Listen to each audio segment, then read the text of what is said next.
মেচেদার শান্তিপুরে যাত্রী বোঝাই বাসের সাথেও ঔষধ বোঝাই লরির মুখোমুখি সংঘর্ষ, আহত 5। পূর্ব মেদিনীপুর জেলার কোলাঘাট থানার হলদিয়া মেচেদা রাজ্য সড়কে শান্তিপুর গ্রামে হলদিয়াগামী যাত্রী বোঝাই বাসের সঙ্গে মেচেদাগামী ঔষধ বোঝাই ট্রাকের সঙ্গে মুখোমুখি সংঘর্ষ, আহত 5। আহতদের মেচেদার পপুলার নার্সিংহোমে ভর্তি করা হয়েছে। ঘটনাস্থলে কোলাঘাট থানার পুলিশ বাসের স্টিয়ারিং কেটে এই দুর্ঘটনা বলে বাসের চালক জানিয়েছেন। কোলাঘাট থানার পুলিশ বাস ও ট্রাকটিকে আটক করেছে।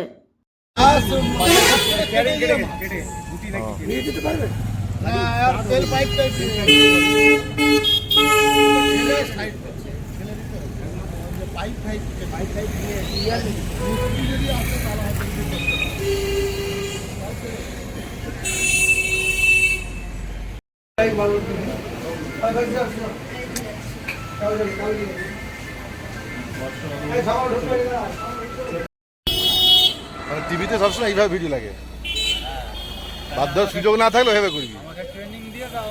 এই তো